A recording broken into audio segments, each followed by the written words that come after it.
आज का दिन है बेहद खास। 7वें संग्राम के लिए 89 सीटों पर वोटिंग शुरू हो चुकी है और महत्वपूर्ण यह है आज जिन सीटों पर मतदान की प्रक्रिया जारी है, कई ऐसी सीटें हैं जहां पर अलग अलग पार्टियों के दिग्गज किस्मत आजमा रहे हैं। कुल 1295 उम्मीदवार हैं मैदान में। बड़े बड़े दावेदारों की किस्मत दांव पर है। न्यूज 24 पर लगातार आप ये कवरेज देख पाएंगे। महाभारत का 7वां रण।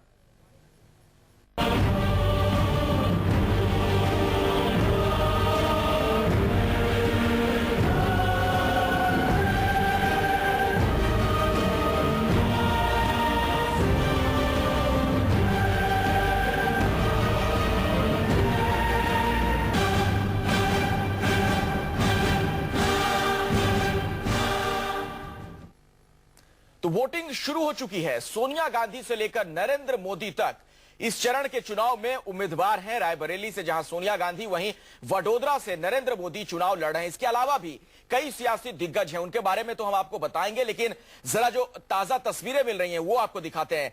आज सुबह की यह पहली तस्वीर आप अमृतसर की देख रहे हैं, जहां पर अरुण जेटली स्वर्ण मंदिर पहुंचे सुबह सुबह मत्था टेकने के लिए। चूंकि कैप्टन अमरिंदर सिंह के साथ उनका वहां पर मुकाबला है, कांटे की टक्कर है, ऐसे में ऊपर वाले से भी आशीर्वाद की दरकार है इन बड़े नेताओं को। और दूसरी तस्वीर हम आपको दिखा रहे हैं गांधीनगर में सुबह सुबह बड़ी संख्या में लोग वोट डालने के लिए पहुंचे हैं, जहां से लाल कृष्ण आडवाणी भारतीय जनता पार्टी के उम्मीदवार तमाम कयासों के बीच वहां से टिकट पाने में कामयाब रहे लाल कृष्ण आडवाणी।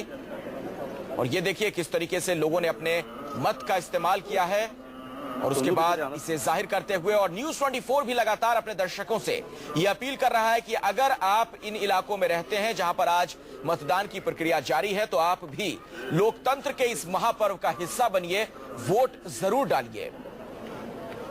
दो अलग अलग तस्वीरें आपके सामने हैं। और अब बात कर लेते हैं उत्तर प्रदेश की, लखनऊ की बात खास तौर पर, चूंकि लखनऊ बीजेपी का गढ़ कहा गया है। इस सीट से अटल बिहारी वाजपेयी लोकसभा पहुंचा करते थे। लखनऊ से इस बार अटल बिहारी की विरासत पर दावा ठोक रहे हैं बीजेपी के राष्ट्रीय अध्यक्ष राजनाथ सिंह। राजनाथ का मुकाबला कांग्रेस की रीता बहुगुणा जोशी और आम आदमी पार्टी के जावेद जाफरी से है।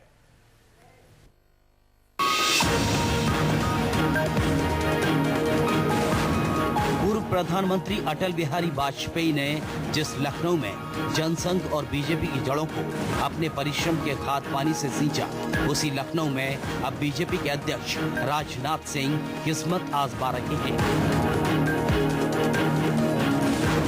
अटल बिहारी वाजपेयी के नाम की माला जपते हुए राजनाथ सिंह की कोशिश अटल बिहारी की विरासत को खुद के नाम करने की है, जिसे अब तक लखनऊ से बीजेपी के सांसद लालजी टंडन संभाल रहे थे। लेकिन कांग्रेस ने तेज तर्रार महिला नेता रीता बहुगुणा जोशी को लखनऊ के रण में उतारकर राजनाथ सिंह की मुश्किलें बढ़ा दी हैं।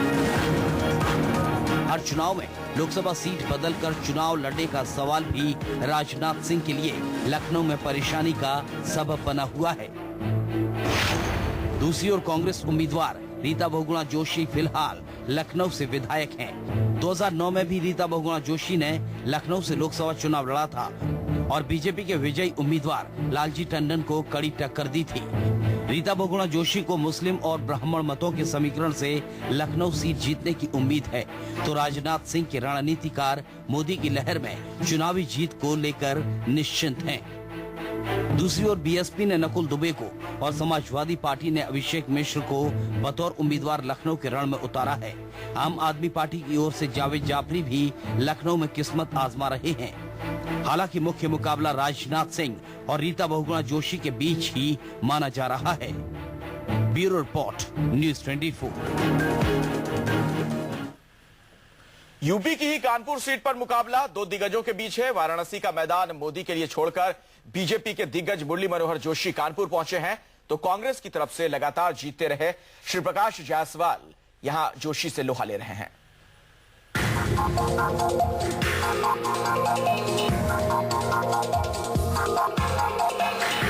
बीजेपी के भारी भरकम नेता मुरली मनोहर जोशी की उम्मीदवारी वाराणसी से कानपुर पहुंचते ही कानपुर की चुनावी लड़ाई पूरे देश की सुर्खियों में आ गई। सवाल उठने लगे कि आखिर गंगा किनारे बसे कानपुर की लोकसभा सीट पर कांग्रेस उम्मीदवार श्री प्रकाश जायसवाल की लगातार जीत का सिलसिला क्या मुरली मनोहर जोशी रोक पाएंगे? श्री प्रकाश जायसवाल कानपुर में लगातार 3 बार से सांसद हैं। 1999 से श्री प्रकाश जायसवाल की जीत का सिलसिला लगातार जारी है, जबकि बीजेपी के उम्मीदवार मुरली मनोहर जोशी इलाहाबाद और वाराणसी से चुनाव लड़ने के बाद कानपुर में किस्मत आजमा रहे हैं। श्री प्रकाश जायसवाल केंद्रीय कोयला मंत्री हैं, तो मुरली मनोहर जोशी संसद की लोक लेखा समिति के चेयरमैन।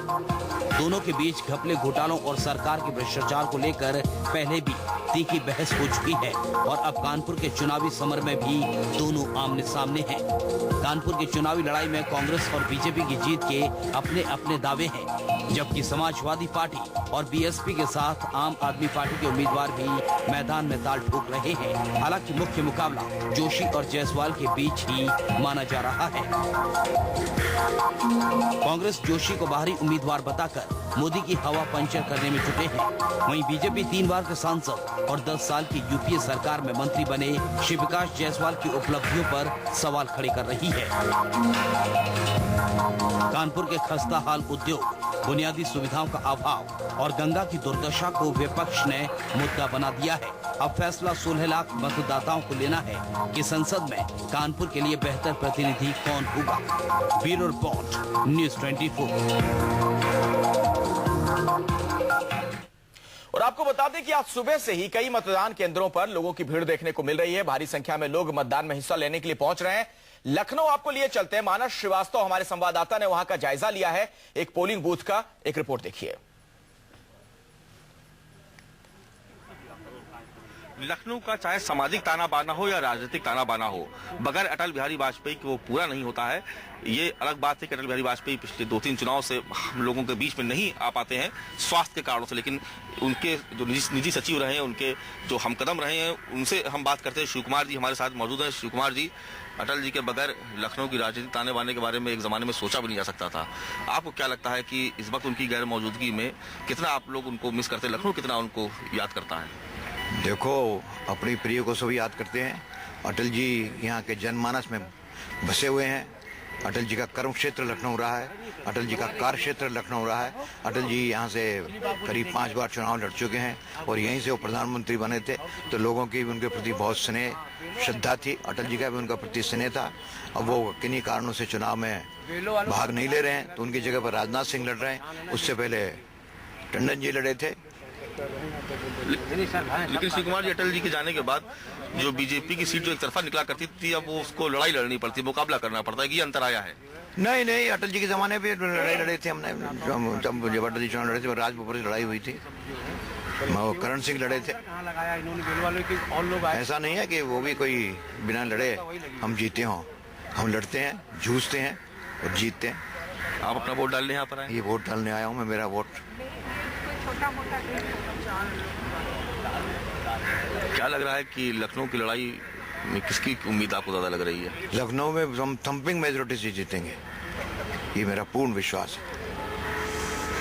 धन्यवाद। तो ये शिव कुमार जी थे जो बता रहे थे कि लखनऊ की लड़ाई वो मजबूती से जीतेंगे, ऐसा उनका दावा है।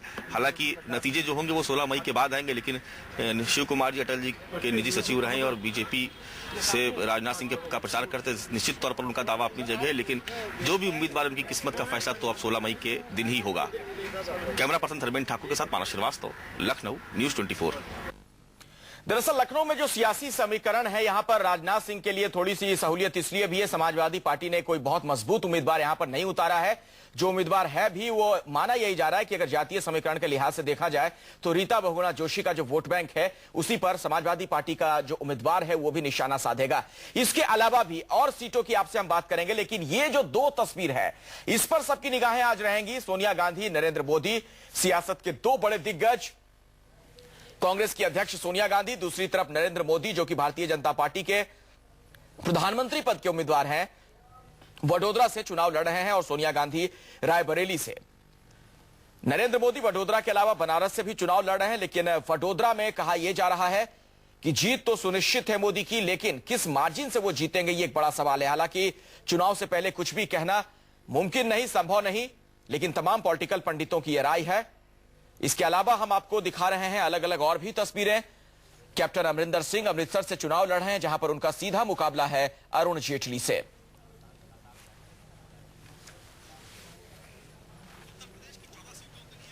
और अब अपने दर्शकों को जरा एक रिपोर्ट दिखाते हैं, गुजरात लिए चलते हैं। अहमदाबाद में वो सीट जहां से मोदी भी वोट डालने के लिए पहुंचते हैं, वहां पर इस वक्त क्या माहौल है, किस तरह से मतदान केंद्र पर लोगों की भीड़ जुटनी शुरू हो गई है, भूपेंद्र की एक रिपोर्ट देखिए।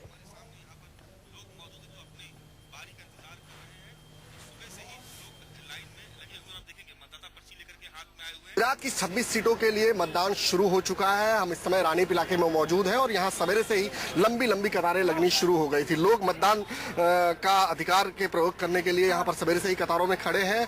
मैं बता दूं कि ये निशान विद्यालय है जहाँ पर नरेंद्र मोदी भी अपना वोट डालने वाले हैं और इस समय यहाँ पर वोटिंग जो है वो जारी हो चुकी है। ये LK आडवाणी की कॉन्स्टिट्यूंसी आती है और मोदी के जो है वो आडवाणी के लिए अपना वोट डालेंगे। सर, आपसे जानना चाहूंगा, आप कतार में खड़े हैं, क्या सोच है वोट डालने के पहले? हम विकास और शांति के लिए वोट डालेंगे। विकास और शांति के लिए। आप किस लिए वोट करेंगे? विकास और शांति। विकास और शांति के लिए।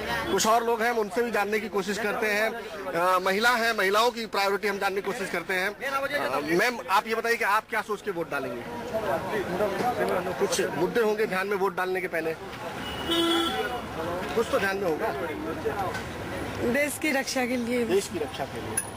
तो देश की रक्षा का भी मुद्दा है। लोग अलग अलग सोच के तहत यहाँ पर आए हैं मतदान मथकों पर अपना मताधिकार का प्रयोग करने के लिए। लेकिन मैं बता दूं कि ये LK आडवाणी की कॉन्स्टिट्यूंसी है। उनके सामने कांग्रेस के किरीट पटेल उम्मीदवार हैं और आडवाणी पिछले कई सालों से यहाँ से सांसद है। इस बार उनकी सीट को लेकर विवाद भी हुआ था, लेकिन फिलहाल वो यहाँ से उम्मीदवार है बीजेपी के। और देखना होगा कि क्योंकि एक बात यहाँ पर यह है कि गर्मी जो है बहुत ज्यादा है, 44 डिग्री के आसपास पारा पहुंच चुका है।